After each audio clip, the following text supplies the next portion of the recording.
접견 없이 독방에서 첫 주말을 맞은 박근혜 전 대통령. 독서나 TV를 시청했다고 합니다. 구치소에서 어떤 식단이 나왔을지 저희가 구치소에 박 전 대통령에게 제공됐던 식단도 오늘 취재를 좀 해봤는데 그 이전에 서울구치소가 수감 중인 박근혜 전 대통령을 위해서 여성 교도관으로 구성된 감시 전담팀을 꾸몄다라는 얘기가 확인이 됐습니다.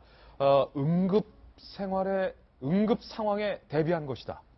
구치소 측에서는 이런 얘기가 나오고 있습니다. 응급 생활이 과연 뭘까요? 여성 교도관들 7명으로 구성된 전담팀이 꾸려졌다.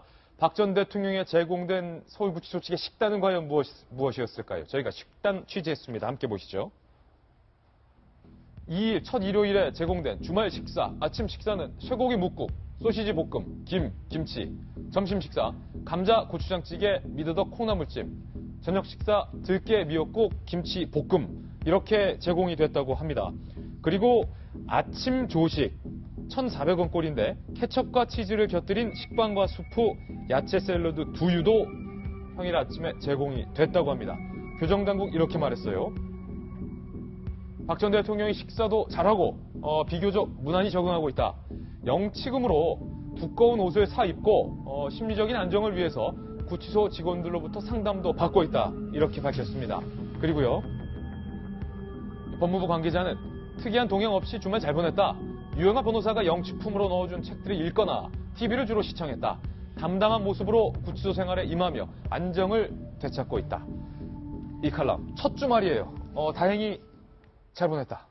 정말 다행이죠. 예. 네, 일단 그 박 전 대통령의 어떤 정신적인 안정이 굉장히 중요한 거잖아요. 물리적으로도 그렇고 건강 상태도 그렇고 그 심리적인 안정이 굉장히 중요한데 그래서 최대한 사람들과 많이 만나면서 대화를 한다던가 지금 그 혹시 뭐 심리적인 문제가 있을까봐 안에서 상담도 받고 한다고 하잖아요. 예.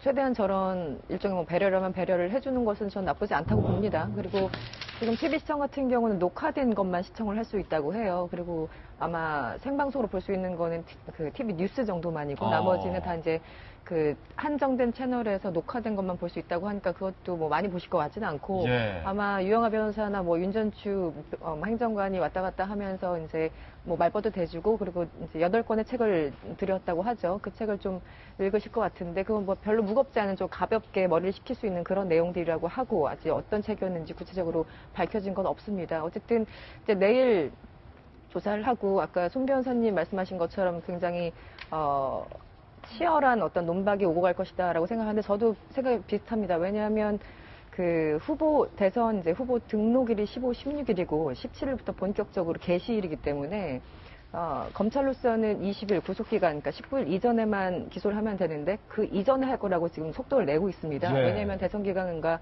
맞물리면 좀 민감하기 때문에, 그러니까 한마디로 17일 이전에 하기 위해서는 빨리빨리 그 영장을 만들어야 되는 거잖아요. 그래서 이제 내일 뭐 몇 번을 할지 모르겠습니다만 과거 전두환 전 대통령이나 노태우 전 대통령 같은 경우는 뭐 4번, 6번 이렇게 조사를 했다고 하니 박 대통령도 이제 앞으로 남은 한 보름 기간 동안 몇 번 동안 조사를 받을지 모르겠습니다만 아무래도 계속 속도를 내지 않을까라는 생각이 듭니다. 네. 유영하 변호사가 기사에 보니까 50만 원의 영치금을 구치소 측에 제공했다. 박 대통령 쓰시라고. 50만 원 적은 거 아닙니까, 너무? 지금 유영하 변호사가 50만 원을 제공했다. 윤전추 비서관이 50만 원을 개인 돈으로 영치금으로 냈다는 얘기가 나오는데. 그럼 합하면 100만 원이니까 큰 돈이죠. 근데 저기 구치소에서는 뭐 그 돈이면 충분히 이제 이런저런 필요성에서 할 수 있기 때문에 뭐 박 대통령이 돈이 없어서 생활이 어려운 건 아니니까 그건 큰 문제가 없고요. 아까 얘기 나왔지만 유영하 변호사가 계속 변호를 할 것인가 아닐까 굉장히 총무의 관심사입니다. 왜냐면 이 변호사가 지금 말한 대로 굉장히 그 대통령 변호에 실패를 했거든요. 그래서 새로운 어떤 변호인이 투입될까는 건 확실해 보이는데 그 전제 조건이 아까 말한 유영하 변호사를 빼는 것이라면 아까 저는 손 변호사님 얘기한 대로 안 이루어질 가능성이 크고요. 대통령 특성상 처음부터 새로 시작해야 되니까 그 다음에 또 새로운 변호사가 들어오는 게 쉽지가 않은 게 새로운 변호사를 쓰려면은 정말 베스트를 써야 됩니다. 그럼 제가 얘기했지만 베스트를 쓰려면 돈을 많이 줘야 돼요. 근데 박 대통령은 지금까지 변호인을 쓸 때 돈을 얼마나 줬는지는 모르겠지만 주로 이렇게 로열티라 그러나 충성심, 본인에 대한 어떤 이런 좋은 감정 이런 걸 가지고 변호사를 썼지 프로페셔널하게 어떤 계약을 맺고 하지 않았기 때문에 돈을 많이 주는 스타일이 아니다. 그러니까 돈을 많이 줬다기보다는 이렇게 계약 관계에 따라서 예. 베스트를 쓰고 이러는 게 아니라 본인에 대한 어떤 정치적인 또 인간적인 이런 그런 걸 가지고 변호사를 많이 썼기 때문에 앞으로도 그거가 확 달라지지는 쉽지 않을 것 같다는 생각이 들어서 적어도 내일까지는 유 변호사가 맞지 않을까 하는 생각이 듭니다. 예.